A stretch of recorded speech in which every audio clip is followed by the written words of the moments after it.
Hello दोस्तों, मैं नाम सैयद सलीम है और आप देख रहे हैं मेरा चैनल प्रोगो। लास्ट वीडियो में हमने रिडक्स के बारे में बात किए थे और आज हम बात करेंगे रिडक्स टूल किट के ऊपर। रिडक्स टूल किट आज के टाइम में आईटी इंडस्ट्री में बहुत ही ज़्यादा प्रेफर किया जाता है क्योंकि दोस्तों ये काफ़ी क्लीन और स्मूथ होता है। दोस्तों, रिडक्स टूल किट को यूज़ करने के लिए सबसे पहले आपके पास कोई प्रोजेक्ट होना चाहिए, तो हम रिएक्ट का ही प्रोजेक्ट लेते हैं और उसके ऊपर हम टूल किट को इंस्टॉल करते हैं। तो दोस्तों, ये इंस्टॉलेशन की कमांड आप नीचे देख रहे होंगे, आप इस कमांड को यूज करके इंस्टॉल कर सकते हैं। दोस्तों, इसके बाद हम दो चीज लेके चलते हैं।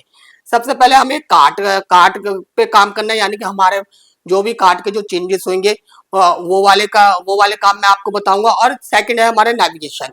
नेविगेशन पे जो भी हमारे लिस्ट आनी है या ड्रॉप डाउन आ रहे हैं या जाने जो भी चीज है वो हम नेविगेशन में करेंगे। तो दोस्तों, हम इन दो मेथड से समझेंगे रिडक्स टूल किट को कि इसको किस तरीके से यूज किया जाता है। तो दोस्तों, सबसे पहले इंस्टॉलेशन जब हम कंप्लीट कर लेते हैं तो सबसे पहले हम एक फाइल बनाते हैं स्टोर की, store.js के नाम से। आप एक फाइल क्रिएट कर सकते हैं store.js के नाम से और उस फाइल को क्रिएट करके आप अपने प्रोजेक्ट में अलग से रख सकते हैं। इसके बाद दोस्तों, हमें जरूरत पड़ती है सिलाइस की जरूरत पड़ती है। दोस्तों, स्लाइस की फाइल मेन होती है। स्लाइस की फाइल में हमारे बहुत सारी चीजें होती है, जैसे कि हमारा इनिशियल स्टेट स्लाइस की फाइल में ही होता है। इसके बाद हमारा रिड्यूसर वो भी स्लाइस की फाइल में होता है। इसके बाद जो एक्शन होता है वो भी स्लाइस की फाइल में होता है। तो दोस्तों, रिडक्स टूल किट का सबसे बड़ा बेनिफिट यही है कि ये एक ही फाइल रखता है और एक फाइल में ही सारी चीजें ऑटोमेटिकली हैंडल होती है, यानी कि मैन्युअली कुछ नहीं करना पड़ता। हम एक ही फाइल में हम इनिशियल स्टेट भी यूज करते हैं, रिड्यूसर भी यूज करते हैं और एक्शन भी यूज करते हैं और ये ऑटोमेटिकली सबको मैनेज करता है एक फाइल से। तो रिडक्स टूल किट का सबसे प्लस पॉइंट यही है क्योंकि ये अलग से एक स्लाइस की फाइल बनाते हैं। तो हम दोस्तों क्या करते हैं, हम अलग अलग फाइल बनाते हैं। एक फाइल मैंने कार्ट के लिए अलग बनाया जिसका नाम मैंने रख दिया कार्ट स्लाइस डॉट जेएस। दूसरा का फाइल मैंने बनाया नैव स्लाइस डॉट जेएस। अब क्या है दोस्तों, मैंने अलग अलग फाइल इसलिए बनाई है। कार्ट की जो फाइल है दोस्तों, कार्ट की स्लाइस की जो फाइल है, इस फाइल में क्या होना है कि जितने भी कार्ट से रिलेटेड जो भी स्टेट होंगे वो हम उसको इसी में रखेंगे। जैसे कि सपोज अगर हमें कार्ट की काउंटिंग दिखानी है या हमें कार्ट का लिस्ट दिखाना है तो सारी सारी चीजें हमारे इसी स्लाइस की फाइल में रहेगी। इसी तरीके से दोस्तों, अगर नेविगेशन की स्लाइस की फाइल की बात करें तो नेविगेशन में भी सेम वही जो नेविगेशन से रिलेटेड है। नेविगेशन में जो हमारे लिस्टिंग आ रही है वो दिखानी है, या फिर नेविगेशन शो करना है या फिर हाइड करना है, वो करना, वो सारा स्टेट हम नेविगेशन से रिलेटेड हम नेविगेशन की फाइल में रखेंगे। तो दोस्तों, ये फाइल क्रिएट करने के बाद सबसे पहले हम क्या करेंगे, इसके अंदर एक इनिशियल स्टेट बनाएंगे जिसकी हमें जरूरत पड़ती है। जैसे सपोज हमें लिस्टिंग चाहिए, प्रोडक्ट की लिस्ट चाहिए, तो वो एक स्टेट प्रोडक्ट की लिस्ट का बन जाएगा, एक स्टेट हमारे कार्ट की काउंटिंग का बन जाएगा। तो हम सपोज हमारे दो स्टेट है तो हम दो इनिशियल स्टेट बना लेंगे। इस स्टेट को बनाने के बाद इसमें हम रिड्यूसर से इस स्टेट को पास करा देंगे और इसके बाद दोस्तों हम एक एक्शन भी लेंगे जो कि क्या होगा, इन स्टेट को अपडेट करेगा एक्शन के जरिए। तो दोस्तों, हम एक ही फाइल में सारी चीजें ऐड कर लेंगे। ऐड करने के बाद फिर इस फाइल को हम वापस रिटर्न करा देंगे। इसके बाद दोस्तों, ये जो हमारी स्लाइस की फाइल है, इस फाइल को हम स्टोर की जो हमने सबसे पहले फाइल बनाई थी store.js, उस फाइल में हम इसको इंपोर्ट कर लेंगे और जो भी फंक्शन हमने पास करा है, जो भी इसके अंदर फंक्शन पास करा है, वो सारे फंक्शन को हम डिफाइन कर लेंगे इंपोर्ट करते समय और वो डिफाइन करके हम उनको कॉल करा लेंगे। तो दोस्तों, हम ये जितने भी हमारे स्लाइड्स है, जितने भी हमारे स्लाइड्स बनेंगे, जैसे कार्ट का हो गया, नेविगेशन हो गया या और भी स्लाइड्स आप बनाते हो, तो सारे के सारे स्लाइड्स दोस्तों हमारे स्टोर में ही कॉल कराए जाएंगे, हमारे स्टोर में ही इंपोर्ट होंगे। बस आप इस चीज का ध्यान रखना कि हमारे स्टोर में ही सारी चीजें जा रही है, यानी कि हमने सब कुछ तो सारी कहानी तो हमने स्लाइस की फाइल में लिखी दी है, लेकिन उसको रन कराने के लिए हम उस स्टोर में इसको रखते हैं क्योंकि सब कुछ सारा डाटा जो भी है सारा हैंडल स्टोर से हो रहा होता है। अब दोस्तों, हमने स्लाइस को भी इंटीग्रेट कर लिया और स्टोर को भी कर लिया। अब दोस्तों हम आते हैं स्टोर को हम कहाँ पे इंटीग्रेट करेंगे। हमने store.js बना तो ली, लेकिन अभी तक हमने इसको कहीं पे इंपोर्ट नहीं किया है।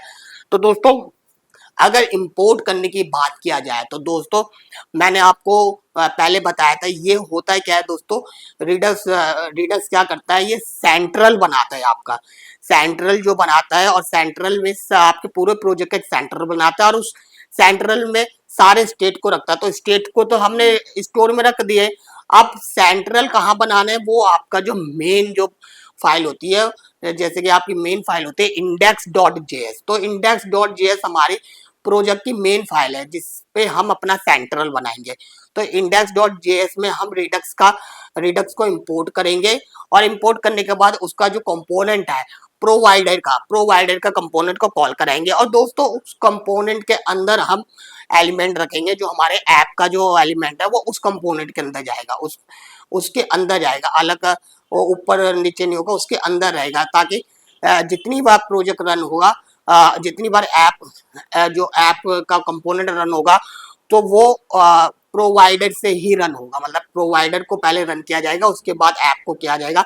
और दोस्तों प्रोवाइडर पे हम स्टोर को पहले हम स्टोर को इंपोर्ट करते हैं, इंपोर्ट करने का जो हम स्टोर को कॉल कराते हैं वो हम प्रोवाइडर के प्रॉप्स में एज अ प्रॉप्स हम प्रोवाइडर में स्टोर को कॉल कराते हैं। तो दोस्तों ये इससे क्या हुई है, हमारा पूरा सेंटर बन गया, यानी कि जब भी प्रोजेक्ट रन होगा तो इंडेक्स फाइल रन होगी, इंडेक्स फाइल के अंदर हमारा प्रोवाइडर जो रिडक्स का जो प्रोवाइडर है वो रन होगा, और प्रोवाइडर के जरिए जो हमने स्टोर को इंपोर्ट किया है, और वो स्टोर को इंपोर्ट किया और एज अ प्रॉप्स पास कराया हमने प्रोवाइडर में, तो वो स्टोर वहां पे रन होगा, और उसके बाद ही फिर उसके बाद जो हमारा जो ऐप का जो पूरा कंपोनेंट है वो रन होगा। तो दोस्तों इससे ये हो गया, ये पूरा सेंट्रल बन जाएगा हमारे प्रोजेक्ट का। तो दोस्तों सारे की सारी चीजें हमारे जो भी कॉन्फ़िगरेशन है वो मैंने आपको बता दिया है, आप इस तरीके से कॉन्फ़िग करके आप अपने प्रोजेक्ट पे काम कर सकते हैं। अब दोस्तों हम आते हैं कि अब हम इसको अपने कंपोनेंट में कैसे यूज करेंगे। तो दोस्तों कंपोनेंट में यूज करने के लिए सबसे पहले मैं आपको एक चीज बताऊंगा, एक चीज आप क्लियर करेगा। रेडियस के दो ग्लोबल फंक्शन होते हैं, एक होता है यूज डिस्पैच और एक होता है यूज सिलेक्टर। दोस्तों यूज डिस्पैच जो होता है वो आपका एक्शन के लिए होता है, यानी कि जो भी एक्शन देना होता है, जो भी चीज हमें अपडेट करानी होती है, जैसे अगर हमें स्टेट को अपडेट कराना है, स्टेट में कोई भी एक्शन देना है, तो वहां पे हम यूज डिस्पैच यूज करते हैं ग्लोबल फंक्शन, और उसके अंदर हम अब जो आर्ग्यूमेंट्स होते हैं वो पास कराते हैं। इसके बाद अगर हमें सिर्फ डाटा गेट कराना है, तो सारा डाटा जो हमारा स्टोर में रहता है, तो स्टोर से हम डाटा गेट कराते हैं, तो डाटा गेट कराने के लिए हम यूज सिलेक्टर का यूज करते हैं, और उसमें अपना जो भी होता है वो आर्ग्यूमेंट पास करते हैं। तो दोस्तों ये दो ग्लोबल फंक्शन है, इन्हीं दो ग्लोबल फंक्शन से हमारा पूरा रिडक्स हैंडल हो रहा होता है। तो अब दोस्तों हम आते हैं हमारे कंपोनेंट में। अब दोस्तों सपोज जैसे हमारा एक कंपोनेंट है जिसमें हमें क्या करना है, हमें कार्ड की काउंटिंग दिखानी है, और एक कंपोनेंट है जिसमें हमें कार्ड की लिस्टिंग दिखानी है। तो दोस्तों अब क्या होगा, हम डायरेक्ट उस कंपोनेंट को ओपन करेंगे, और जैसे जिसमें हमें कार्ड की लिस्ट दिखानी है वो वाले कंपोनेंट का हम ओपन करेंगे, और वहां पे हम रिडक्स को इंपोर्ट करेंगे, और जो हमारे स्लाइस है उसको इंपोर्ट करेंगे, और उसके जो भी हमें स्टेट को शो कराना है, जैसे हमें जैसे कि हमें लिस्टिंग दिखानी, तो लिस्टिंग वाले स्टेट को हम डिफाइन करेंगे, और डिफाइन करने के बाद उसको हम यूज सिलेक्टर पे एज आर्ग्यूमेंट पास कराएंगे, और उसको किसी वेरिएबल में यूज सिलेक्टर को किसी वेरिएबल में स्टोर करके जहाँ पे भी हमें वो लिस्टिंग दिखानी है, वो लिस्टिंग की हमें हमारे पास पूरा ऑब्जेक्ट आ जाएगा, और उस ऑब्जेक्ट को आपको अपने डिजाइन के हिसाब से जैसे करना आप कर सकते हैं।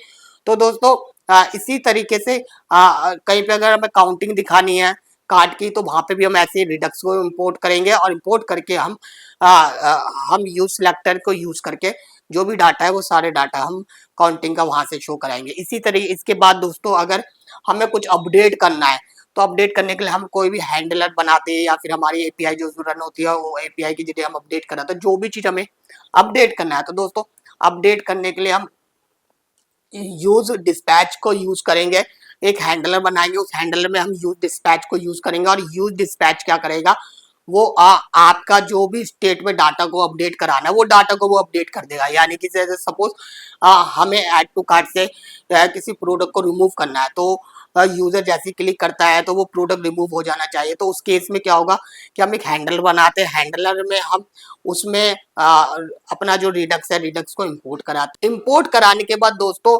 हम वहाँ पे यूज डिस्पैच यूज करेंगे, और यूज डिस्पैच में जो हमने इंपोर्ट कराया है, जो फंक्शन हमने डिफाइन किया है, वो वाला फंक्शन हम जो एक्शन वाला फंक्शन है हम उसको एज आर्ग्यूमेंट डालेंगे यूज डिस्पैच में। और यूज डिस्पैच में ये जाने के बाद जब भी वो हिट होगा तो वहां से वो प्रोडक्ट ऑटोमेटिकली रिमूव हो जाएगा। तो इससे क्या हुआ दोस्तों, इससे हमारे जो कंपोनेंट है वो री रेंडर भी नहीं हुए कहीं पे। इसके बाद आपका जो प्रॉप्स ड्रिलिंग है वो आप उससे बच गए, यानी कि आपको अलग से कोई प्रॉप्स पास करने की जरूरत नहीं पड़ी।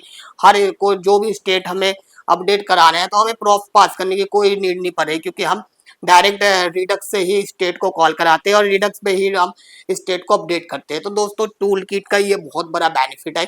ये मैंने आपको एक एग्जाम्पल दिया है, मैंने आपको एक प्रैक्टिकल एग्जाम्पल दिया है, आप इसको अच्छे से देख सकते हैं। दोस्तों मैं इसके ऊपर और भी वीडियो लाऊंगा जिसमें मैं प्रोफेशनल लेवल पे हम इसको कैसे यूज करते हैं वो दिखाऊंगा, मैं उसको यूज करते करते हुए। तो उसमें आपको रिडक्स को और भी क्लियर हो जाएगा। उन वीडियो में मैं प्रोफेशनल लेवल पे कैसे यूज करते हैं वो बताऊंगा। दोस्तों नेक्स्ट वीडियो में हम रिडक्स के ऊपर जो इंटरव्यू होते हैं उसके बारे में बात करेंगे, और उसमें हम बताएंगे कि इंटरव्यू किस टाइप के होते हैं और किस टाइप के इंटरव्यू की हमें प्रिपरेशन करनी चाहिए। तो नेक्स्ट वीडियो में इंटरव्यू के ऊपर बात करेंगे। दोस्तों वीडियो पसंद आए तो इसे लाइक करें, चैनल को सब्सक्राइब करें। मिलते हैं दोस्तों हमारी नई वीडियो के साथ, जब तक के लिए बाय बाय, टेक केयर।